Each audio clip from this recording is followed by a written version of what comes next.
there's a little shop that you just saw there. That used to be a regular stop when my wife and eldest daughter used to cycle up here with me. So we used to stop there and have a bite to eat. This is Wat Kutao over here, Kutao Temple, one of my favourite places to go and do vlogs. And this is the bridge over the canal that goes by Wat Kutao. And two canals actually join up right over there on the right. And I have no idea which is which. I know one is Klong Tay and the other one isn't. That's what I know.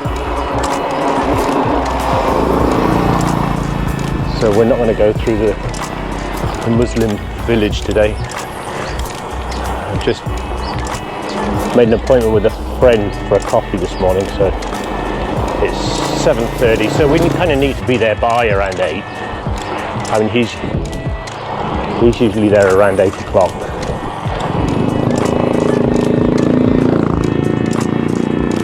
So we will be coming out into the Muslim village up here, but we won't be going through the alleyways. Haven't done that for a while now, actually, since that last video I put up about the riding through the Muslim village along the alleyways next to the canal. So check that video out. There's no talking in it, it's just, well, there is a bit, sort of asking villagers if I can continue on the route I was on, and getting lost, and villagers shouting out, "Are you okay? You know where you're going?" They're really nice people. The other day I got a puncture in that area, in that village, and I was really surprised at how hospitable these people were. They were asking me, "Are you okay? Should I go and get someone for you to help you, take your bike to the shop and the stuff?" And I had this plan that I was going to push my bike to a shop that we usually go to, and I was either going to phone my friend or my wife and ask them to come and pick me up. And so that was my plan. It was about 2 kilometre walk up and pushing my bike. That was fine. It was on a dirt track, most of it. So I did that, and these people were sort of asking me left, right and centre. It was really, really nice. I was sort of very warmed by that gesture, like gesture of kindness and hospitality by these people. I mean, just to give you a bit of a background, it may not be a good place to do it right here, because I'll save that bit for a minute once we're out of earshot of this area.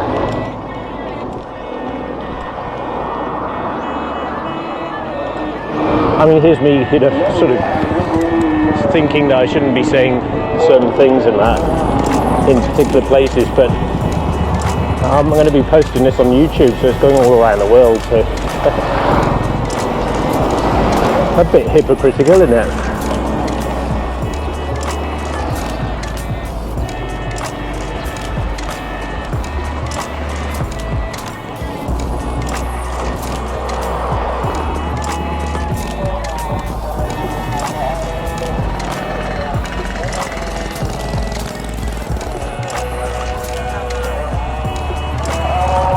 So the loudspeaker there is calling devotees to prayer. And I think the mosque is just on our left over there. The one that's also a school that I've posted. I think it was a photo of that one.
bit of background on what I'm about to say. If you remember, there's so much traffic, I hope this is not too annoying with all these vehicles rushing by. If you remember, I'll tell you what we do, we'll go onto the dirt track. That's quite a long dirt track and we'll go along there, so I'm just going to get across the next opportunity I get, just around the corner here I think. So yeah, that'll be nice and quiet on there. Okay, bear with me, I'll get to that dirt track. Just over there, we're going straight here and that will take us down to the dirt track.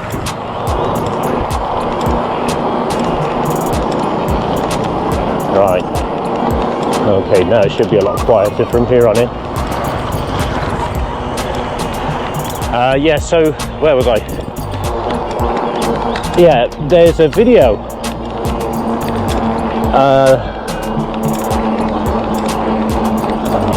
It's number 2, part 2 of something. I'm trying to remember what the name of it was. Here we go. This is the dirt track. I think if we carried on straight there's a school inside. A secondary school. It belongs to the local council, the equivalent of the local council. They call it the local Tessaban. Anyway, that's besides the point. So yeah, so this video I made, it's about living in paradise. I think it's part 2, if I remember right. It was talking about prejudice. Well, not. I mean, it was actually about a continuation of part 1, which was a story, a true story of how one of our teachers got basically ripped off. You know, an older bloke, and this younger lady who was actually already married started, getting involved with him, and he got blinded by love, as I say in that video, probably a number of times. And yeah, so part 2 was that story from the woman's perspective. And I think in that video I mentioned that she was from the northeast and living in the south. The southern people don't really accept northeastern people. And I've even asked my kids, even they know about this, I'm really shocked and surprised about that. And they all have this stereotypical mindset or image of people from the northeast. And it's to do with what they eat. They have this particular dish or particular ingredient, and they call it bara. It's fermented fish. I mean, it smells pretty bad. It stinks pretty much. And yeah, I mean, they put this in a lot of their food. It's got a very strong flavour. And the southerners, they all think that's disgusting. And that's basically why they look down on the people from the northeast, because they eat disgusting food. But the southerners are not much better. They have this thing called Buddhist, and it's pretty much similar to that fermented fish. I mean, it stinks, and my wife actually, when I was dating my wife and she brought me down to meet her family and that, we went off to a temple, a famous temple in, I think it was Yala, and they're quite famous for this Nambudu. And my wife bought a bottle, and it was in a glass bottle, and my wife is a little bit clumsy at times, and she dropped it and smashed it, and it splashed on her leg, and it's such nasty stuff. It actually started corroding her skin. not like acid or anything, but it certainly gave her a nice little burn on her leg. Yeah, so I mean that's the sort of stuff this Nambudu is. It's a bit corrosive, and yeah, I mean, people from the northeast would look upon that as being disgusting as well, and it's sort of, you know, just as bad as their bara. And they each look down on each other because of this stuff they eat, you know, this ingredient. It's a bit stereotypical and a bit of a generalization, but even my kids do it. You know, they say about, oh, northeast, yeah, they're not clean, they eat that bara. A bit shallow, I'm afraid. Anyway, so this is an example of discrimination. It's pretty rife in Thailand. You know, even the colour of people's skin, you know, this whole movement, Black Lives Matter, they kind of laugh at that. Because since the dawn of time, you know, in Thailand, if you have dark skin, you're looked down upon because you've got dark skin. You know, and Thai people often have dark skin, especially Southerners. Yeah, it's just the way it is. And some people have fair skin,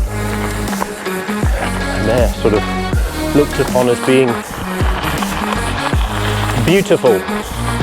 To have light skin is what they consider as being beautiful, and if you have dark skin, it's ugly. Yeah, that's another shallow aspect.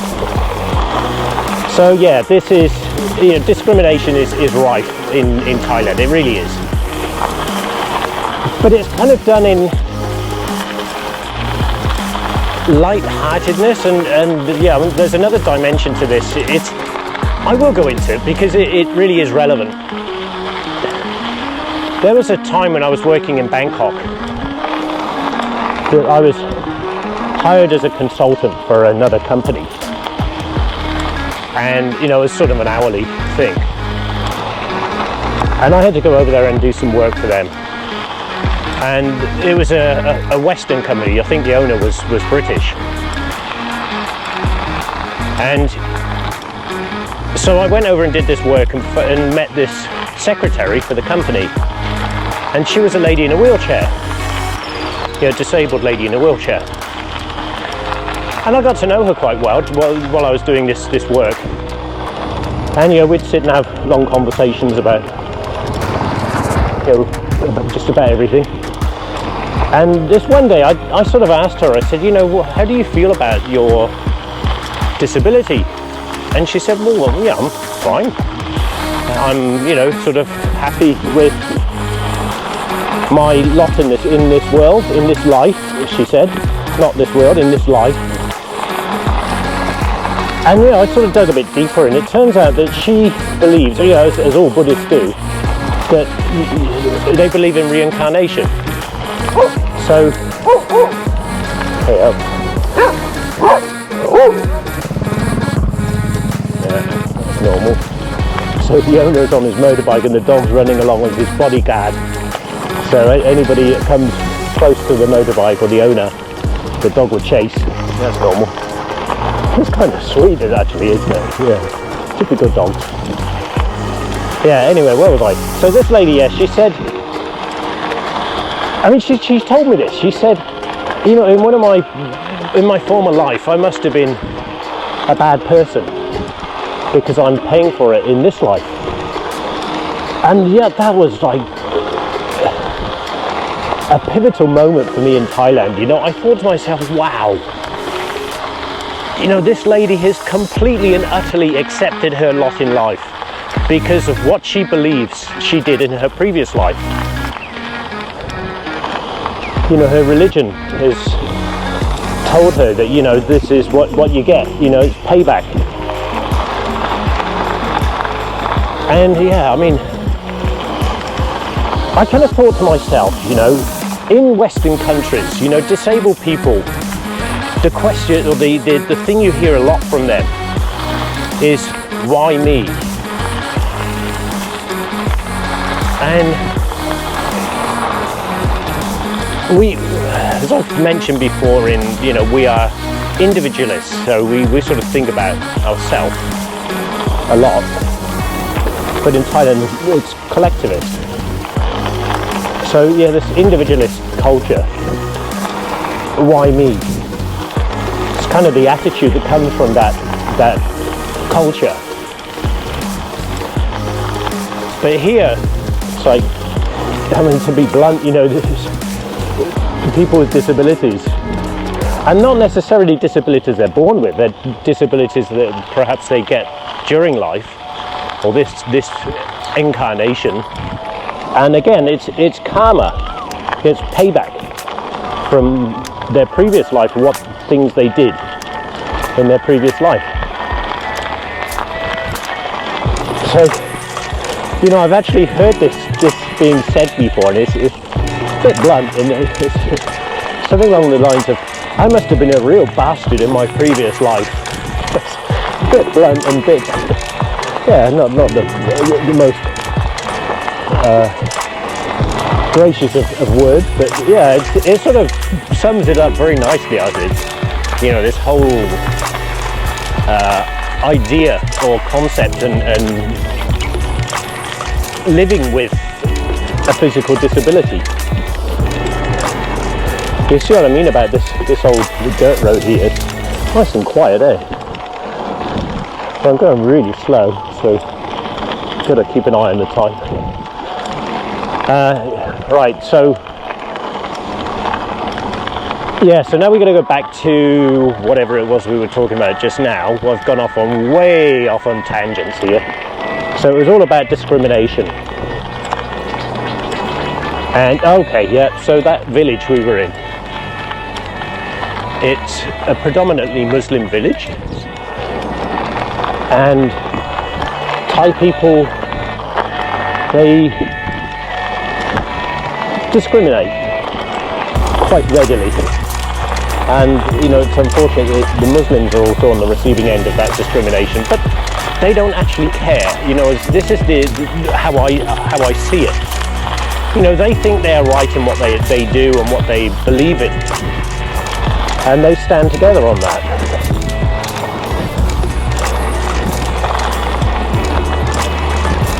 And I kind of wonder sometimes, you know, culturally how it all works out, how it all fits together, the jigsaw pieces. So, does religion take precedence over culture? I guess it does. In every way or in certain ways? You know, this is another investigation I'm sort of interested to find out about. So I think that's the end of the dirt track. And I've not.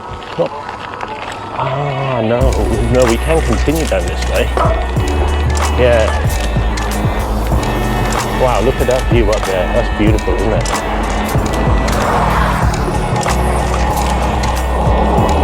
Yeah, so discrimination, it really is rife in Thailand. And even Westerners get it. Yeah, I get discriminated against. Yeah, so it's like this word parang. It's not discriminatory in itself, but it has these connotations of there being, you're in the out group, you're not in the in group, which is discriminatory. You know, in this collectivist culture, if you're not in the in group, then you're in the out group, and the out group is not accepted. So you're an outsider, which is quite a serious thing over here in a collectivist culture. If you're an outsider, I mean, you know, in a Western culture, if we're an outsider, yeah, so not really a big deal, but here it is, because you're not part, you're not affiliated with the group or a group, so you have no backup. Is how it's basically looked upon here. You know, so if you had any issue with the group, then you've got no one to back you up. So you're kind of on your own, and that's not a good position to be in, because they can, you know, be nasty to you, and you can't do anything about it.